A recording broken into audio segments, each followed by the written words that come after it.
మాటల కందని మహావిషాదం. భారత విమానయాన చరిత్రలోనే అత్యంత దారుణమైన ఘటన. గుజరాత్ అహ్మదాబాద్ లో ఘోర విమాన ప్రమాదం జరిగింది. 230 మంది ప్రయాణికులు 12 మంది సిబ్బందితో అహ్మదాబాద్ లోని అంతర్జాతీయ విమానాశ్రయం నుంచి మధ్యాహ్నం 1:39 లండన్ బయలుదేరిన ఎయిర్ ఇండియా విమానం టేకాఫ్ పైన 39 సెకండ్లలోనే కుప్పకూలింది.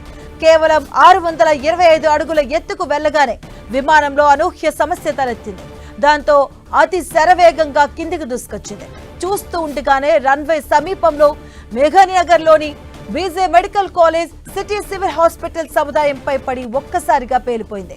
ఒళ్ళు గగుర్పుడ్చే ఈ దారుణంలో విమాన ప్రయాణికులు సిబ్బందిలో మొత్తంగా ఒక్కరు మినహా 241 మంది దుర్మరణం పాలయ్యారు.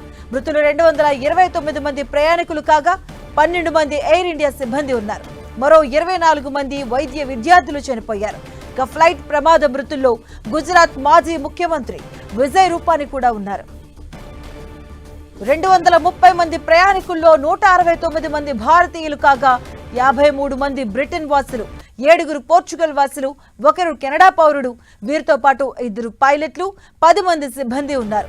బ్రిటన్ లో స్థిరపడ్డ రమేష్ విశ్వాస్ కుమార్ బుచ్వాడ అనే ప్రయాణికుడు గాయాలతో బయటపడి ఆసుపత్రిలో కోలుకుంటున్నాడు.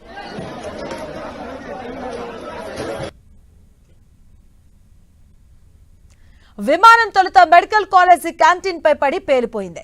ఇక ముక్కలైన మంటల్లో కాలిపోతూనే పక్కనున్న బాయ్స్ హాస్టల్ భవనం పైకి దూసుకెళ్లింది. దాంతో 2 భవనాలు తీవ్రంగా ధ్వంసమయ్యాయి.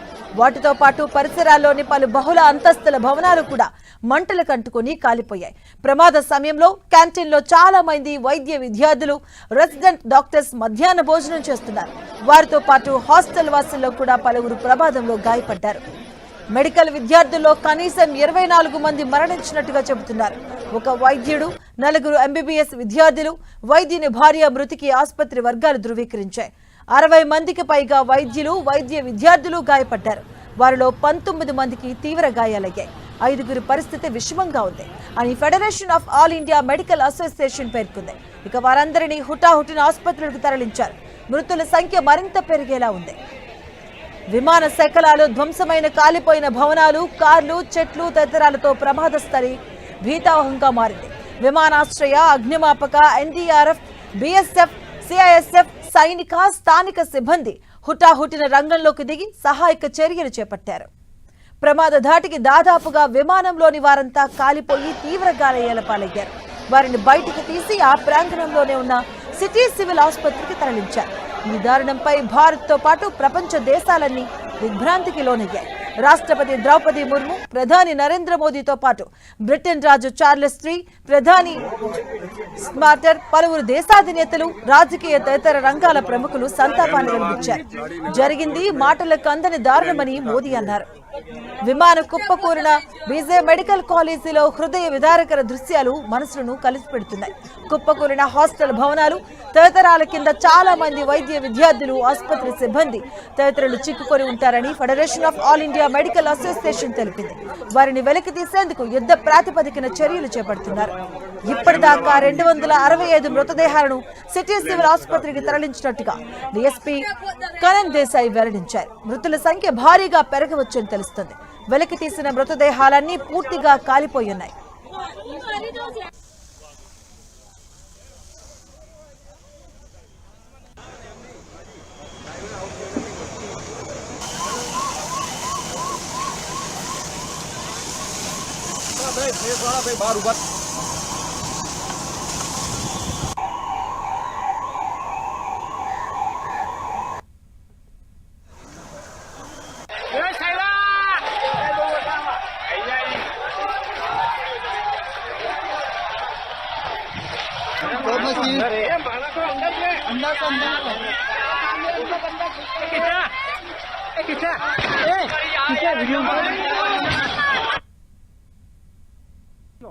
वीडियो